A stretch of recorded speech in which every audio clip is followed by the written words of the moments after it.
So if you're watching this video, you're probably considering a move to Charleston. So today we're going to go over the top 6 questions that I get asked by people just like you that are looking to move to Charleston.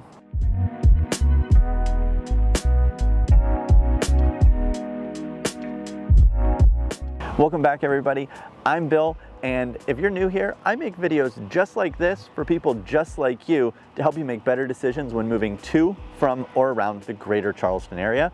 So if you're looking to make a move in the next 3 days to 3 years, I'm also a local realtor and I can help with that. And today we're going over the top 6 questions that I get from people just like you who are considering a move here to Charleston. And number 1 is by far the thing that I hear the most. And people are asking me, where can we live where we cannot be in a flood zone? Now, this is kind of a loaded question. And I say that because everything in Charleston is actually in a flood zone. What you're going to need to ask is, I want to be in Zone X. Now, Zone X is the lowest risk of all the flood zones here in Charleston.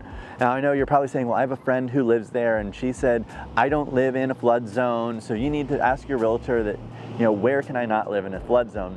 Well, that person is probably just a little misinformed because they don't have flood insurance, where in Zone X you're not required to have flood insurance. So that's most likely where they live because, again, we are the low country. Everything happens to be in a flood zone.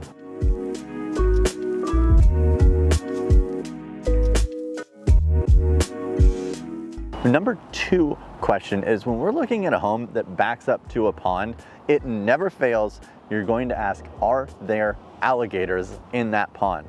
Now, while I can't say for certain whether there are at that moment or not, there is a good chance that if there is a standing water in a pond, that there's a good chance alligators are going to find it at some point in time. Now, but it should be noted, when you're in a neighborhood, usually the alligators are going to be under 4 feet, and the alligators that are under 4 feet, as I've been told, are more scared of you than you are of them. Just don't do anything stupid. If you start feeding them, they're gonna look at people as a source of food, and that's when they're not going to be scared of us. So just use absolute common sense when it comes to water like this. Don't let your kids swim in it, your dogs play in it. Don't get too close, and just don't try and pet those alligators.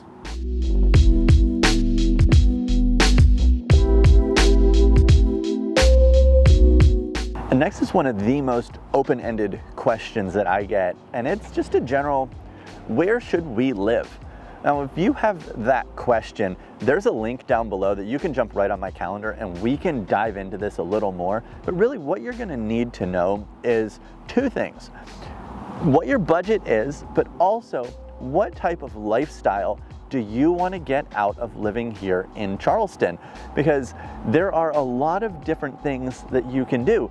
And for example, with my wife and I, when we bought our first home, we knew that our reason for being here was to be close to downtown and close to the beaches. Yes, we could have moved to Somerville and gotten a bigger home for our budget, but that would have taken us further away from the lifestyle that we wanted. So we made the sacrifice to have a smaller home on Johns Island that gave us that lifestyle. So that is a big question you just need to ask first, is what is your budget and what lifestyle do you want? And from there, we can narrow it down.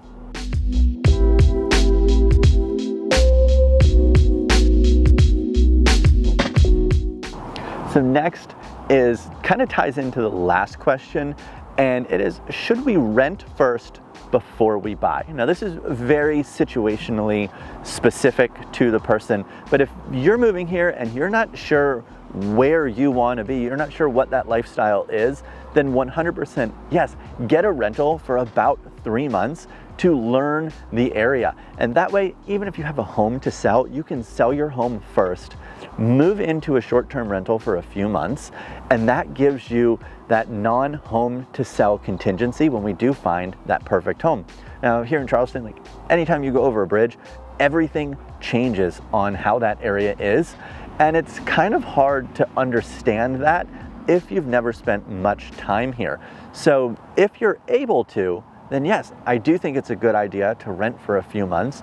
But if you've got kids and moving twice just isn't in the cards, or you know where you want to be, then yeah, not renting and just jumping on a house that fits all of your needs would be the best situation for you. So you just kind of need to weigh your options on that, on how much time you have, how much you know about the area, and everything to make the best decision.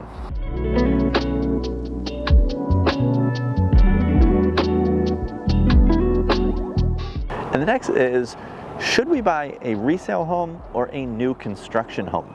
Now, this is going to come down to personal preference and also where you want to be, because most of the new construction is further out in Johns Island, Somerville, and further out in Mount Pleasant.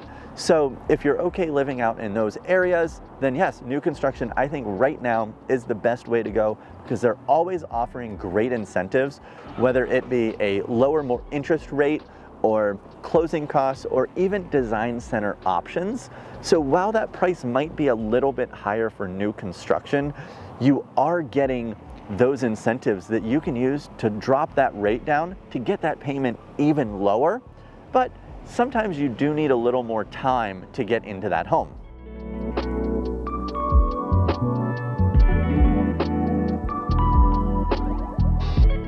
And lastly, that brings us to a question about the weather, specifically the summers and the winters. They think, how hot does it get in the summer? Well, the question is, it gets really hot.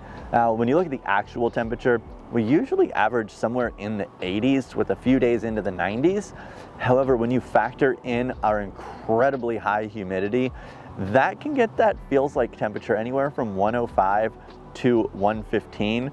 So if you're used to that dry heat, this is completely different, and it can get a little miserable some days, but luckily you are right down the street from the beach, so you do get that nice breeze coming off the water a lot of days. That does help cut that humidity down a little bit.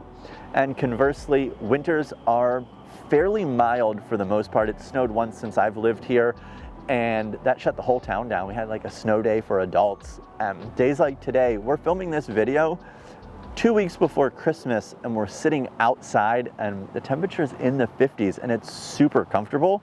So I'll deal with those hot days when I can have days like this in December.